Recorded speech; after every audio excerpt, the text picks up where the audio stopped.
Hi everyone, welcome back to my channel, Apogee of the Moon. I am back with my special guest and friend, Chriselda Pacheco. We are going to be talking about shadow work today. But before we jump into that, how about you introduce yourself again, Chriselda, for people that maybe hadn't tuned in the last time or hadn't seen the last one? Yeah, sure. I'm Chriselda Pacheco, of ChriseldaPacheco.com. And I am a ordained and consecrated Gnostic priestess. And so I do a lot of work around shadow stuff. I'm a retired sex worker, 20 years of being out there in the crazy carnival, the naked carnival, as I like to call it.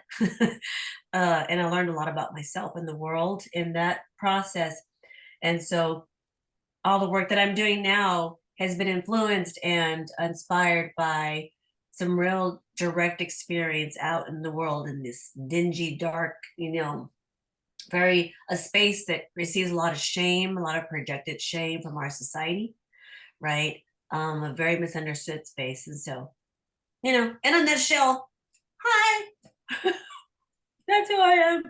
That's awesome. And you did just launch earlier this week. What is it called? What did you launch for your business? Oh, Shameless Confessions. I've had that up on my website for a little while, but I'm pushing a little bit more. I didn't have a lot of time to do that while I was teaching in my cohort of the course. And so, but now that I have a little bit of a winter break and so on, a lot of people have been reaching out to me who have a lot of confessions and things they have to get off their chest and things they want to admit and they want to say that they feel like they can't say, for a lot of reasons. Um, for political ones and personal ones. It's all the gamut. So I have always been a person that people can talk to about these things and to hold space without judging and just understanding how people could come to these conclusions, whatever conclusions they're coming to. And they need a place to talk about it. So I went ahead and now I'm promoting it more. And that really falls in line with what we're talking about today with shadow work. Right. Yeah. And so to let you all know, the reason we're talking about shadow work this time of year, which is quite interesting, is the fact that on the solstice, as you're watching this, the sun is moving into the sign of Capricorn. Most people don't associate Capricorn with shadow work or with working on things of a more esoteric nature, but it really does have a lot to do with that.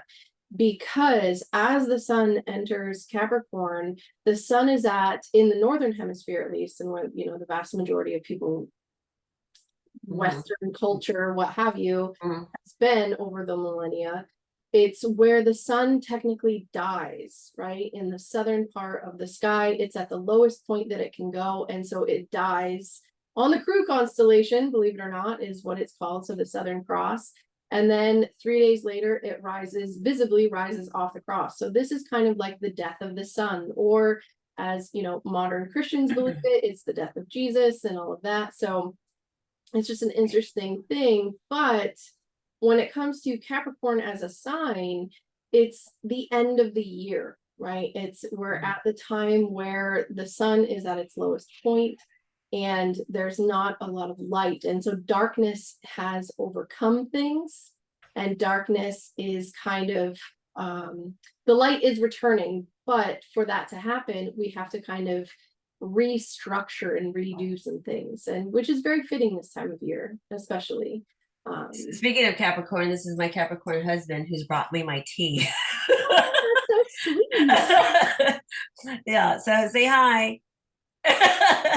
This is Todd. So sorry about that interruption. He's just trying to bring in my tea. Yeah, so I think that's pretty synchronistic. I think so too, very much so. So some of the things, before we get started, definitely take some of your tea, because I know you've been craving that for a while. Let's talk about Capricorn in the sense of it's scaling the mountain, right? Like that's in astrology, right? So I come at things from an astrological vantage point.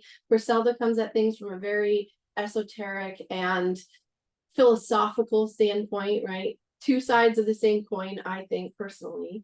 But Capricorn is the sign of scaling the mountain, or the mountain goat, and keeping your eye on the achievement that you can gain in this lifetime, or achieving something that is of great value, right? Because Capricorn is an earth sign. It's the cardinal sign of earth. And so it heralds a crisis of sorts. And so as the sun is at its lowest point in Capricorn and working its way back to the height of its power when, you know, it's exalted in Aries, and then the summer solstice when it's at the height of its power, right? Like now we are kind of disseminating and shedding our skin from this previous year, understand, and taking away lessons, right? That's another thing that Capricorn and Saturn have in common, is that it's about the lessons that you've learned, right? And that falls in line with shadow work as well. But let's see what you have to say about it. Well, you know, I think it's really, really interesting that, you know, because you're right, a lot of people do not associate Capricorn with shadow work. But man, it's kind of like obvious. It's one of those things that's just been obvious. They talk about Scorpio a lot in terms of looking at this like very Platonian, deep, right, dark, murky spaces, sex and death, and those sorts of things. And that's very obvious shadow work. But you know, Capricorn is work. Yeah. Right? It's the grind. It's the thing that has to get done, whether we like it or not. It's stoicism, you know, in a lot of ways. It's wisdom. It has a grandfather sort of thing. Oh, it's got a wisdom to it, this deep, dark winter wisdom. Yep. You know, and you can't really get your work done. There's a lot of like inner work that one has to do in order to really manifest and materialize. Yeah. So for me, at least for me, it's been a challenge for me to create structure and to organize and things like that. So to me, that's very shadow, maybe not to everybody, but to me. But in my natal chart, my Lilith is in direct opposition to Saturn. So maybe that's partly why it's been a challenge for me. I'm just like, I want to be wild and nothing but chaos. Right. All the time. That's definitely with your chart in particular, that is definitely the case. Right. But Capricorn as a sign, it's very compartmentalized, right? So Capricorn can get a very bad rap, especially those that have very strong placements of Capricorn in their chart, because they are so compartmentalized. You wouldn't necessarily know that something was wrong unless you knew them very well, and you could. Right.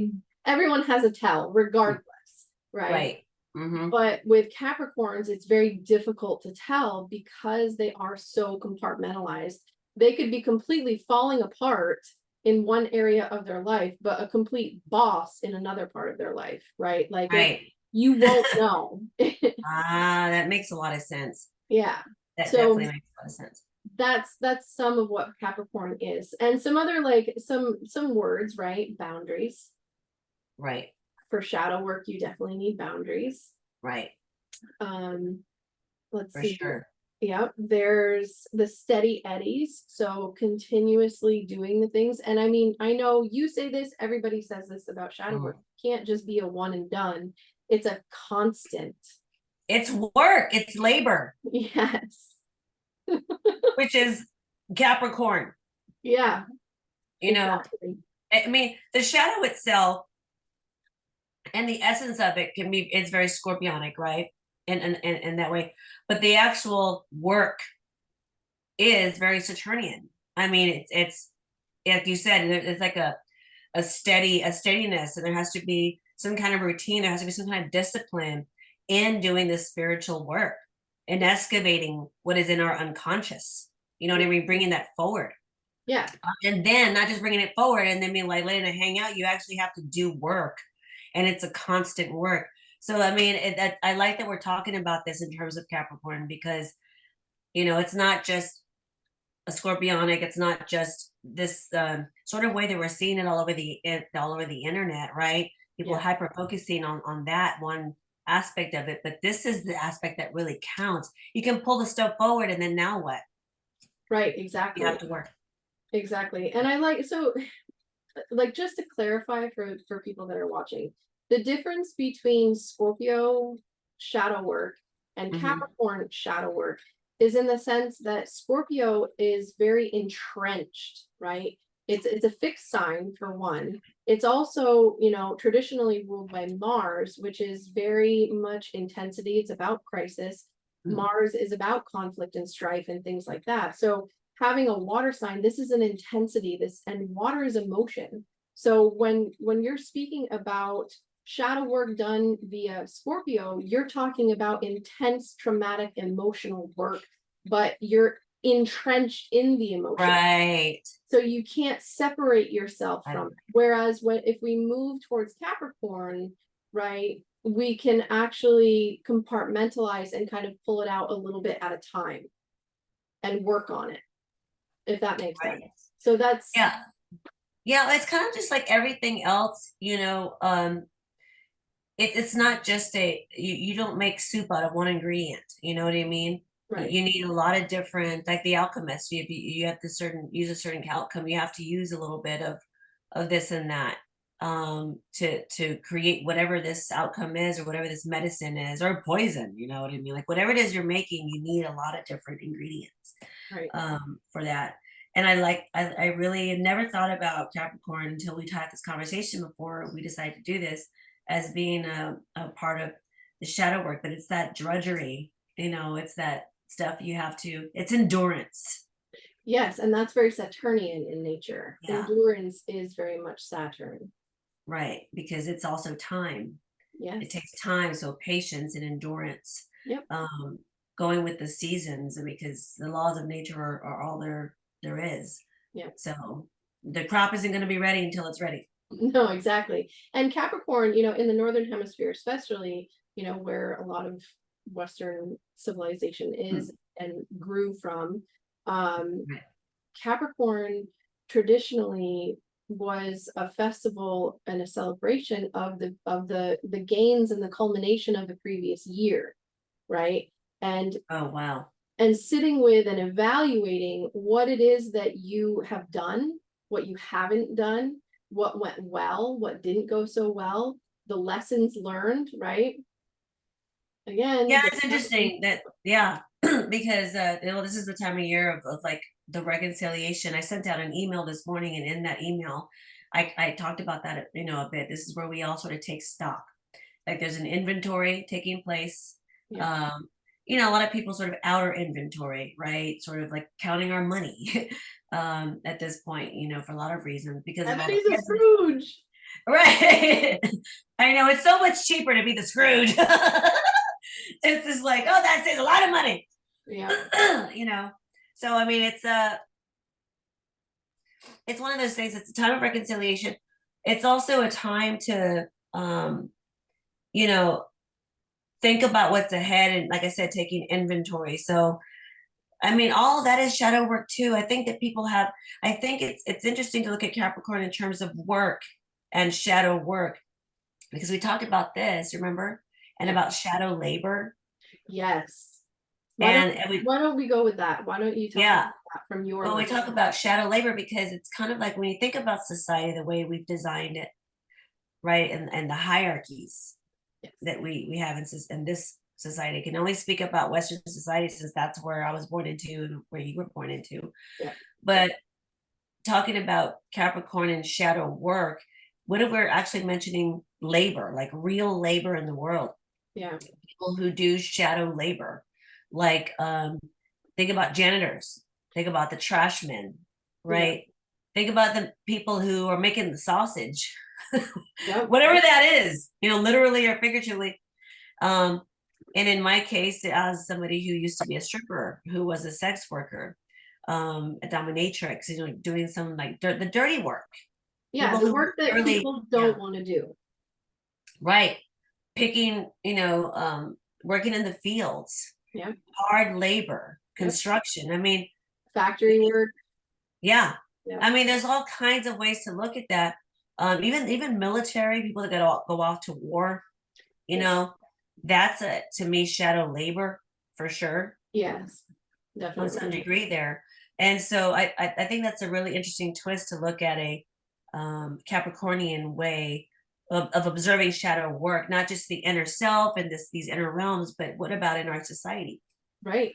And that's very much shadow labor and shadow Mm. work, kind of the inner work versus the outer expression of that.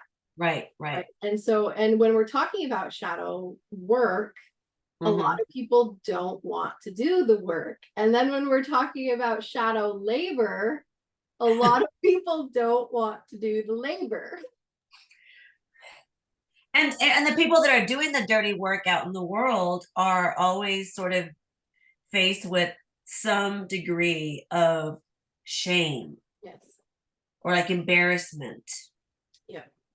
Or I never want to be them.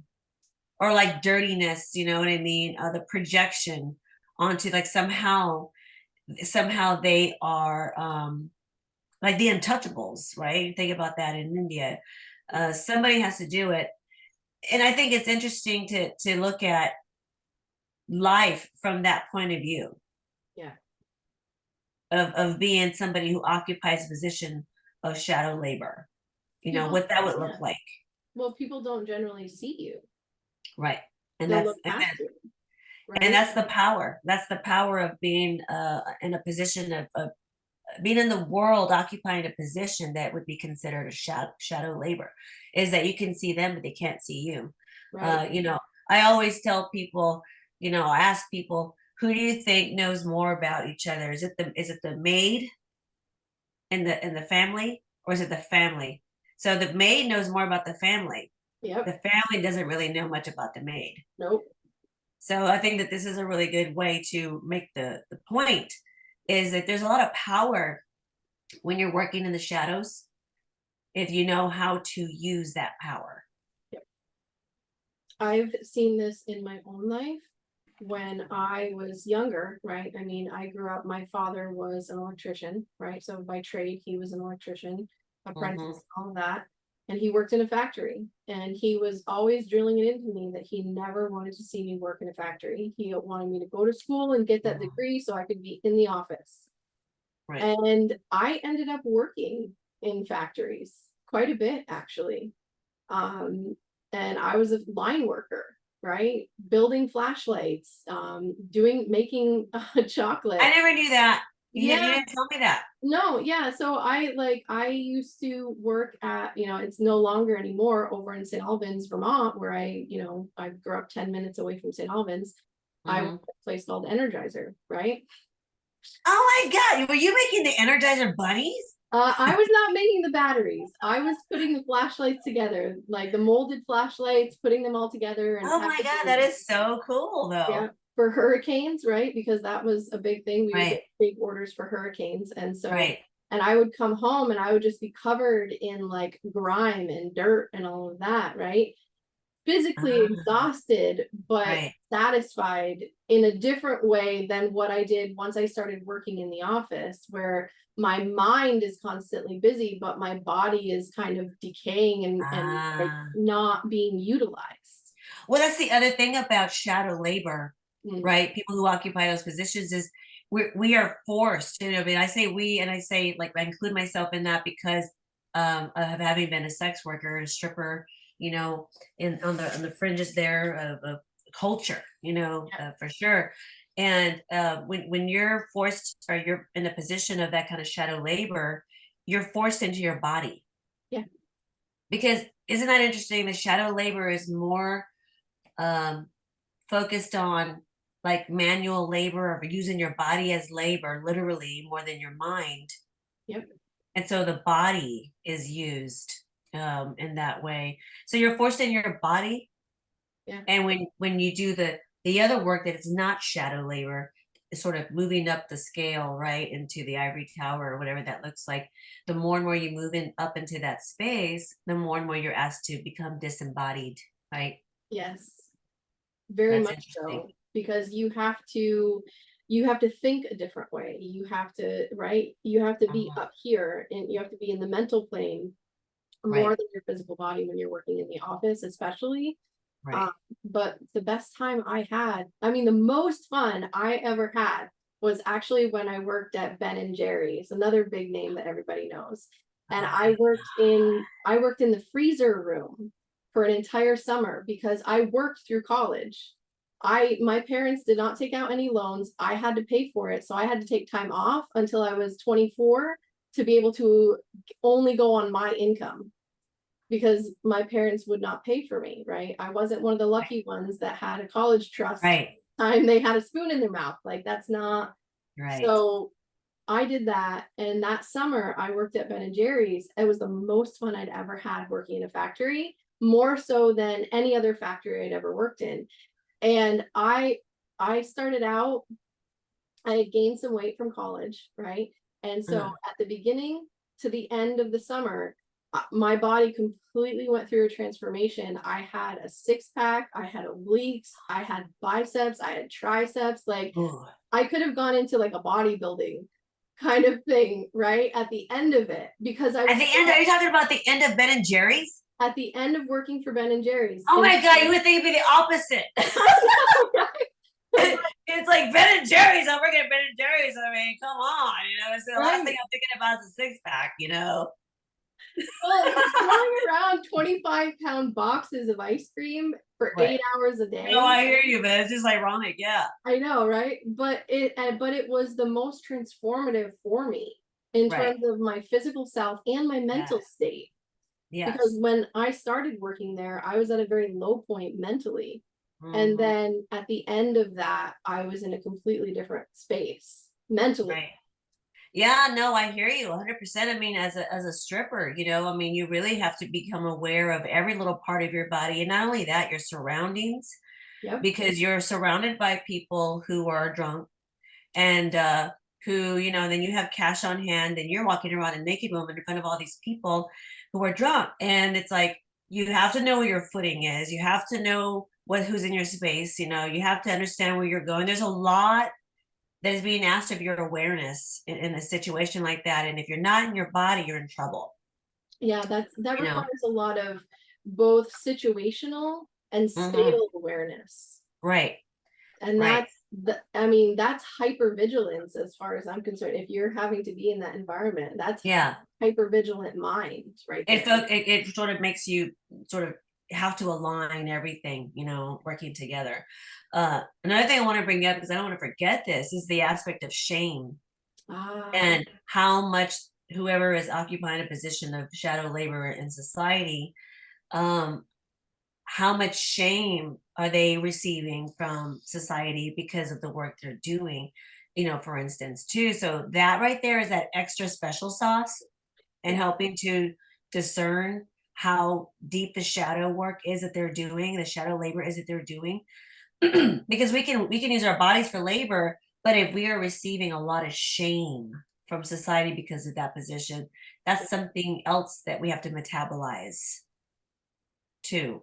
Not just looking down on because you're occupying some sort of work that nobody else wants to do, but like, for instance, sex work that receives a lot of shame. Right, a lot of projection and a lot of shame, just tons of it. Yeah. And so I feel like however much shame that we receive for the work we're doing is in direct proportion to how much raw material that we have access to turn into something beautiful if we know how to sort of alchemize all these things, right? Right.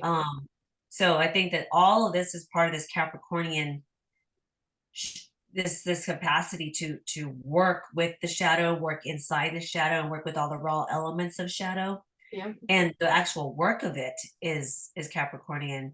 When we look at shadow labor as well, not just the shadow work within ourselves, but people who occupy those spaces. Right. And pulling from each of the compartments that you've had to put things into, right? Right. To be able to alchemize it all. Right. Very Capricornian indeed.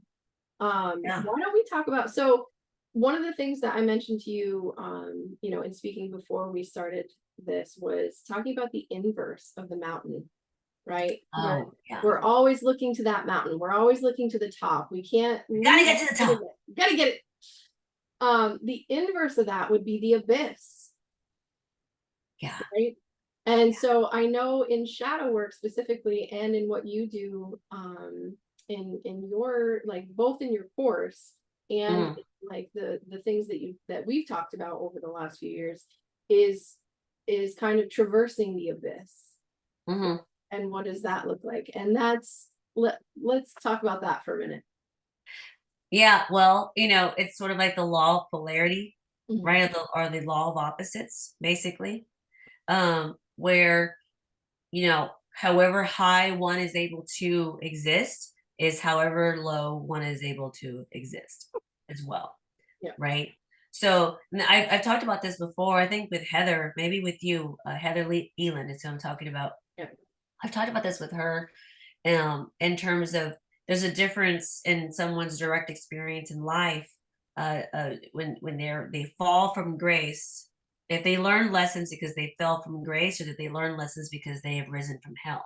Yeah. Like there's a difference there. Yeah. And it's not about what's better, what's worse. So I'm better than you or superior, because people start thinking that way because we live in such a very, I'm more special than everybody else. Nobody's saying anything like that. I'm saying there's a difference. Yeah. There's a difference in that flavor. Yes. How one has wound up where they are. And humility has a lot to do with both, honestly. Right. With both. Um, and so when you talk about the top of the mountain or the abyss, right? Yeah. We have to be able to understand the polarity of where we are in our position of power in the world and our experiences, because that's going to be how far we can understand the depths too. Yeah. It comes with it. Right. It comes with that. And so I guess maybe this is both like a statement and a question, I guess, is that if you have the top of the mountain and you have the bottom of the abyss, and like you talk about the spectrum, like these are the polarities, everyone's going to fall somewhere on that spectrum. Right. And so based on where they are, right. there's other things that can correlate with how far that spectrum goes. Yes. And where it's going to, like, where they're going to ultimately end up, or like how they're going to experience their physical, tangible reality around them. Right. Right. Yeah, it just depends. Like, if somebody is coming up more from hell, you know, there's a lot of different kinds of trauma. There's all kinds of different raw materials to sort of, work with there. Yeah. And then there are from people who have sort of fallen from grace, from a corporate job, or, whatever that looks like to you, like some position of power that's in the world that has a high status and so on. But the spectrum you're talking about in particular, in the shadow labor, for instance, which is what I think you're talking about, right? Yeah. There's the military, for instance. Look at the military. Okay. And this is, I've talked about this a lot with friends, but look at the military. Somebody who's been off to war has seen a lot of shit, and they can't come home and explain to a civilian what that was like. They just, Right. all the language in the world, all the poetry in the world, all the imagery in the world, cannot express truly what that was like. uh the difference between, for instance, somebody who is in the military and somebody who is a sex worker, regarding the spectrum of shadow labor, right? Shadow work in the world, is that the people in the military, they have a veterans hospital. They have, resources in the world, even though I don't think there is enough. And I think it's kind of the way that we treat our veterans is disgusting. Yeah. And horrible. I think that, I saw my grandfather go through that, as well. He was a World War II veteran, and I saw how the VA treated its veterans. And so there's nothing to really brag about there. Right. It's awful. However, they are still rewarded for that sacrifice and for that labor, Yeah. for that choice they made to do that. They are still applauded by society, even if it's pretentious, because I think a lot of it is, for sure. Whereas on the same spectrum of shadow labor, at the very bottom of that spectrum are people who are like strippers and sex workers. Right. And they are actually providing a service to society, believe it or not, whether people like to think that they are or not. They are providing a place where people can go, and there's a lot of sexual energy that's suppressed in our society, And we're sort of the alchemists there, in a lot of ways that help move that around and help people sort of bring it forth and deal with it and get it out, because it's energy that has to go somewhere. It can become destructive, which I think is ultimately what has happened in our society, as a result of the sexual suppression. Yeah. So that's actually a very necessary work to do, but it's not honored, and Right. it's exploited. Exactly. Honestly. There's no hospitals, there's no aid. There's, well, she chose that, so she deserves that, or he chose that, so he deserves that, right? Like Right. that's the general consensus that I've heard in my lifetime of, Yes. something that's happened to a sex worker or something like that. And it's, Yeah. I mean, shame on society. I mean, like, I don't want to Yeah. say it that way, but really, like, shame on society. Like, Yeah. the way I see it is that, as like the way we've talked about things and looking at Capricorn, right? We're still in Mm. that Capricorn. We're still under the umbrella of talking about Capricorn. Right. The hierarchical structures, right? It's Uh-huh. the people at the top of that structure that go to the sex workers, usually, like maybe mid. Oh yeah. Right. I know you have stories. Mid-range to the top, right? We're talking Yeah. mid-range to the top. Go to sex workers. Sex workers are not at the bottom. They're on the outside of that structure. Right. Right. And so it's, to me, it's a very interesting dynamic to see that the lower, right, the bottom of the structure, the people that are in the factories, the soldiers, the, like, all of these are at the bottom, right? The average person in society is at the bottom, but then once you hit that mid-range to that top range, where there's fewer and fewer, but they have more power, they're going outside of the system, right, so to say, or Yes. outside of the structure, to be with sex workers and to lies and get out all of that. Where they're gonna be going back to they have to go back to the root. And I talk about this a lot in my course, Church on the B-Sides, but the returning to the root is another symbol of the sex worker in so many unconscious ways and layers of ways, because they're returning to the feminine, to the primordial feminine, to the primordial, like, symbolic earth, the daemon, which is something I talked about in my email I sent out today. The demonic realm, which is the realm of the elements, which is antiquity. Let's pause there. Explain what this is, because I know some people that are watching are going to automatically think church and demons and demonic forces and all of that. Let's explain the etymology of the word before we talk about that part of it. Well, daemon was before demon. Daemon comes from the a Greek word, and it basically means, it's like an earth spirit or an elemental kind of spirit. Basically, it's a primordial spirit, and or god, or primordial god, or goddess. Basically, it's lesser than the Olympian gods. It's a lesser god or goddesses than the Olympian gods. So here we have this hierarchical structure of the big gods that really matter, and then the ones that really don't. Get beneath me, Right. So the daemon, where the demonic realm, which is sort of the underworld, the world at your feet that you step on, the world that's down there, which turned into the Christian hell, except that the daemon is not evil. It's just a primordial force. It's an elemental force. Which Okay. the church has demonized. And then the church demonized elemental forces. It demonized raw materials of nature. And it demonized all that. And so one of the ways that the daemon is looked at, and I think that Heather Elin spoke about this, who is our dear friend too, and her what is it, lot of spirit? Is that what she's talking about? Lot of fortune, lot of spirit? Yep, lot of spirit would be the daemon.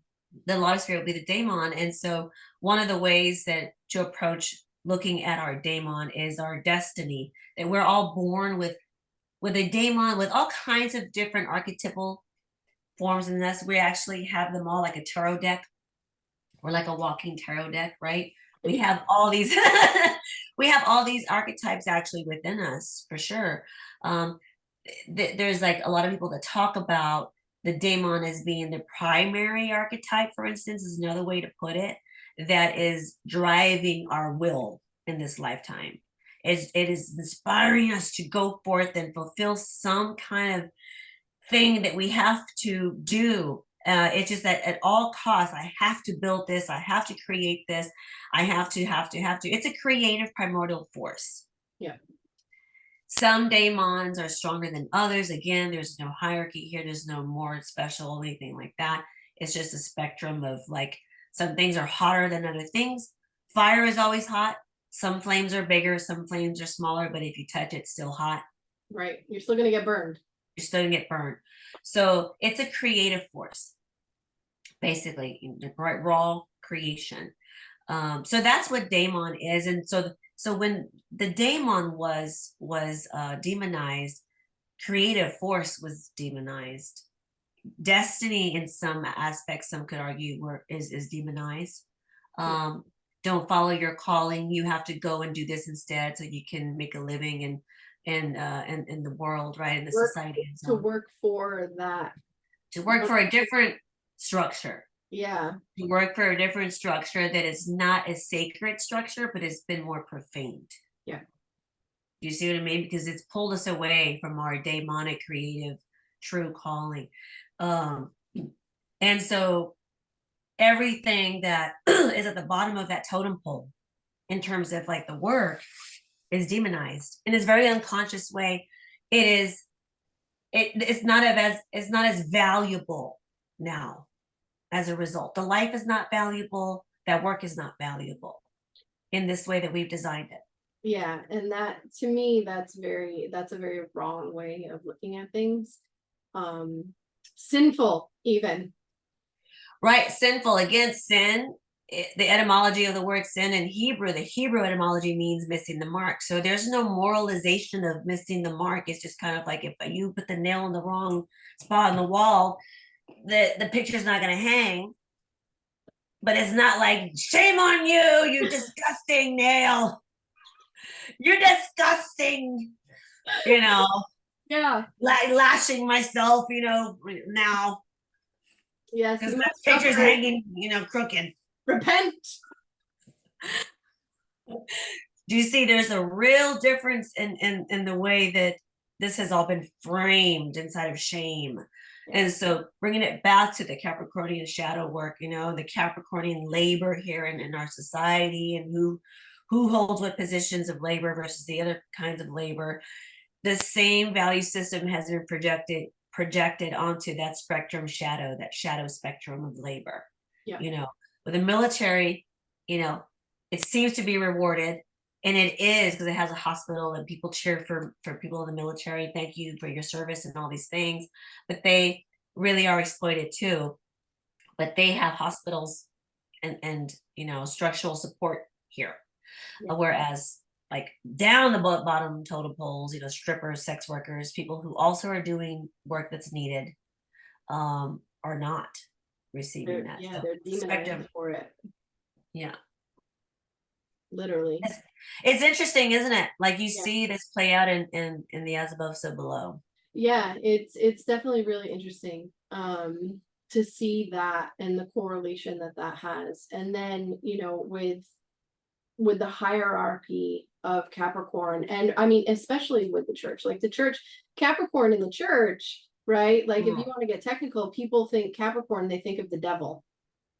And yeah, totally. It's not like Capricorn. I mean, so many rabbit holes we could go down with that. But I'm just going to say that Capricorn is a feminine sign. It is not masculine. Saturn is not a planet of femininity or masculinity. It's just a planet of burdens and limitations and delays. It's not a sign of the devil. I mean, granted, like Saturn in mythology, right? 8 children, right? I get it. But if you think about our ancestors and you think about the time of Capricorn, it was a time of the beginning of starvation. because there was no plentiful food. Everything was laying bare, right, in the ground. There was nothing that was growing, right? And so people starved. The first people to die would be the weak and the children, Yeah. right? When, if Right. we think about that, like sickness would come and take your child away from you, right? And that's demonic, or that's evil. Right.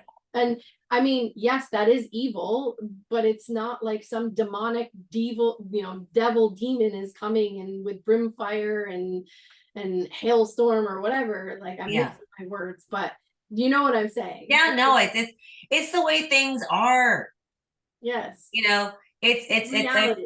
it's reality, and it forces you think about Capricorn too. At least for me, I'm not an astrologer, but whenever I think about Capricorn, I think of winter because that's when it shows up, right? That's Well, the time yeah, of I mean, it's Capricorn. And winter is very you know, it's got that, the darkness, it's the dark of winter, it's inward, and that is everything that has been demonized in a very collective way, and so it lives in all of our unconsciousness yeah, in a collective way as a demonic realm. yeah, It's a demonic realm because look at the correspondence to all this. We just talked about all of that, you know. yeah, And so this is how much this sort of false morality has seeped so deeply into all of our unconsciousness that it's just an automatic correlation to something evil and scary. So that's the thing, is I don't believe in evil or good. I just think that there is balance and imbalance. There's extreme imbalance in terms of extreme imbalance. That's what looks like evil. But I feel like if we say there's a moralization to the imbalance, that's what creates it to be evil, instead of trying to understand why it's out of balance or understand right. nature. Yeah, Because it's brutal.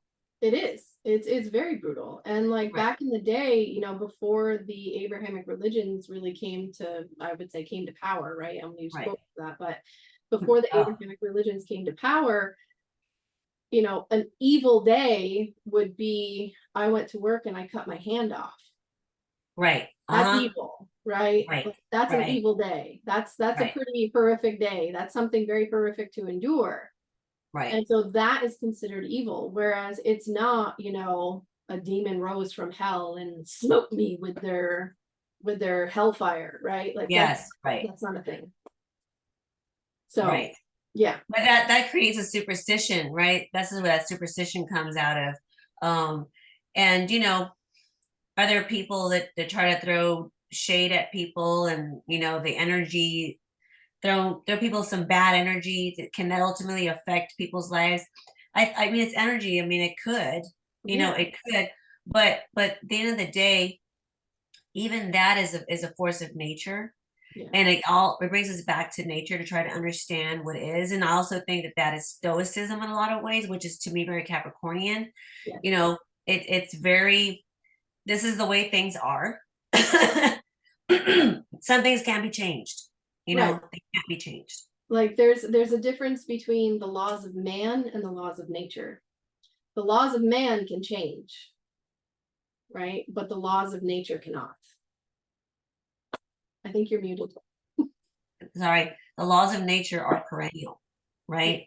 Throughout time, no matter what kind of new power rises, what kind of empire rises, what kind of cultural taboos, come and go, you know what I mean? Political leanings, whatever, all throughout, the wisdom of Saturn is there. And that's what Stoicism is. So to me, Stoicism is Saturnian. And so it's kind of like to learn to rail against, right? I talked about this, rail against the machine versus railing against wisdom, and learning the difference between those two things yes, um, is important. very much so, very much so. Let's see, something that you said about waltzing. Oh yeah, I'm telling you, you guys. I mean, so in my natal chart, my Lilith is rising, is in my ascendant. Mhm. Um, it's in Jupiter, which is good, and Sagittarius. Sagittarius. Yeah, Sagittarius. My rising is Sagittarius. Lilith is in Sagittarius. In my rising, she's in direct opposition to Saturn. Yes. and it has been very difficult it's been very hard. But I went through phases, and I'm 49 now, and I'm glad to say I have finally learned how to waltz with Saturn. I was fighting Saturn, I was hiding from Saturn, I was rebelling against Saturn, I was trying to kill Saturn. Everything I've done, I really experienced all of this like crazy with Saturn, until I finally understood it. And what helped me understand it is actually being a sex worker and getting to know these very conservative, rich white men, and learning their ways, and then also seeing their own humanity, dare I say, right? Seeing their own humanity, and then understanding them as a person and as people, and that helped me understand Saturn. you know That's uh really, it really is what helped me understand Saturn, and very much. yeah. And so I was like, oh, okay.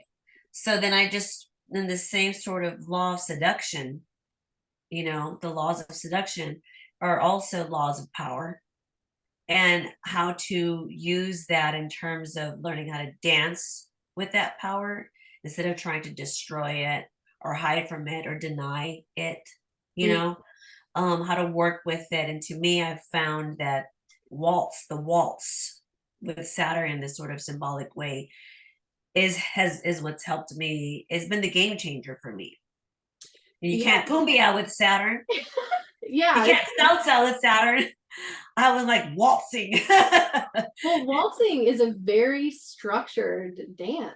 I mean, like Mm, if you want to get technical, waltzing is very Capricornian or Saturnian in nature because yeah, like you have to stand very rigid when you waltz, right. and you have to do the specific steps in the specific order. Yeah, But what's interesting to me is that dancing in general requires surrender yeah, yes, because you have to let one person lead. right. And in this, in my, in my situation, I had to learn to let Saturn lead. Mm, And as a wild woman, it was very difficult for me to surrender and trust, yes. right? But see, it's not just trust of Saturn, it's also trusting my own discernment now at this point in life, Yeah. that I can decide to trust Saturn because I trust myself Yeah. more. I believe myself more today than I did before because of the shadow work, and a lot of the inner work I've had to do to get there. Um, so that this is a one way. I hope that this maybe resonates with some people, because I know that, you know, Saturn is the spooky, you Yeah, know, he's the big baddie in the zodiac or in the right, right. astrology. He's So definitely spooky. So learning to dance with Saturn is learning to dance with your shadow, is learning to do all of that. So think about that in terms of a dance, yeah. and not a war. And not even like waving the white flag. It's almost like I've talked about this with you too. It's a difference between giving up and giving in. Yes. There's a big difference between those two. Right. Right. So yeah, that waltzing with Saturn really has helped me reframe my work with Saturn and having to face that in my life. And then that's what's helped me create the course finally, and create order out of all this raw material, chaotic raw material, of my experience. Yeah, You know. which is absolutely amazing. So I think, I mean, I'm looking at my notes here, and I want Right. to say we've covered everything that we have set out to cover. Yeah, right. I mean, there's all kinds of wormholes, like you said, Oh, but totally totally. There's so many wormholes, especially when it comes to Capricorn in and of itself, because it's so compartmentalized. You can go in one space and then kind of like bust through other doors to get to other places. right. And That's, but that's reality. yeah, That's reality. it I mean, is. it makes it so much fun to follow the wormholes. It does. It really does. So I guess with that being said, do you have any closing remarks you would like to say, Chriselda? Well, just that, talk about shadow work in terms of the way that it's talked about all over the internet. I just feel like it's saturated. It's very saturated, and shadow work, yes, is doing that inward work, but also the next time that you're out in the world and you see like a busboy or a bus girl, or you see your trash man, people who wear nets, right, and chopping up the meat in the back, all bloody and dirty, and people who work construction, and even sex workers and strippers and people who are doing the dirty work in society. They are doing actually the most important part of work, uh, to be honest with you, because they are the foundation.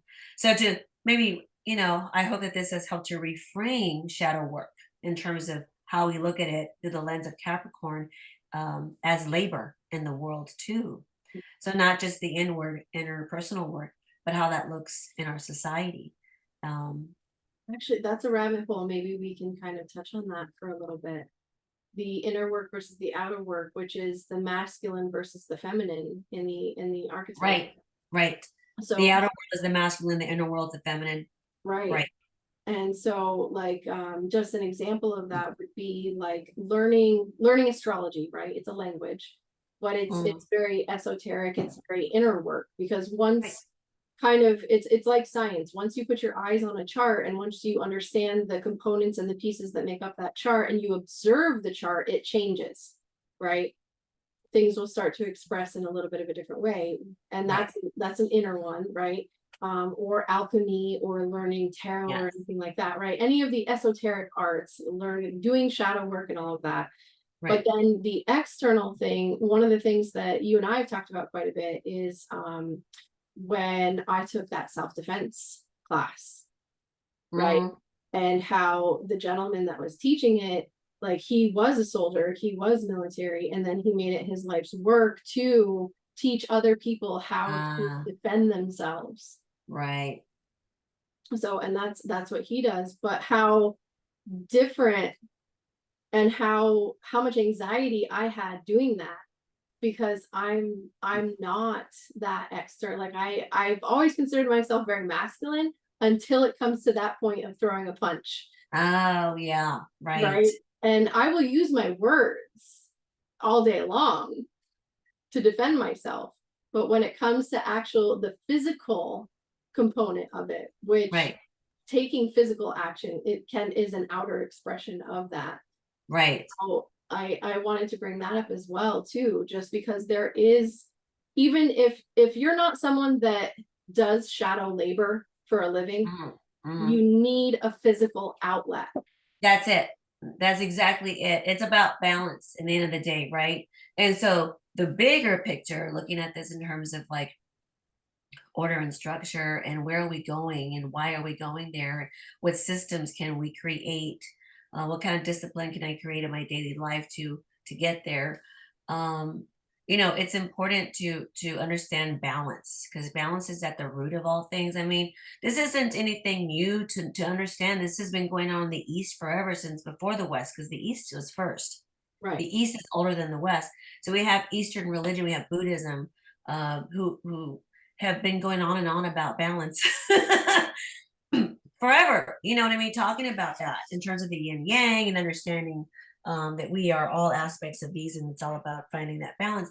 And so what you're bringing up is exactly that point: is that we become too airy, too much in the air, too much in the head, in Yeah. our work, in the ivory tower, in the sky.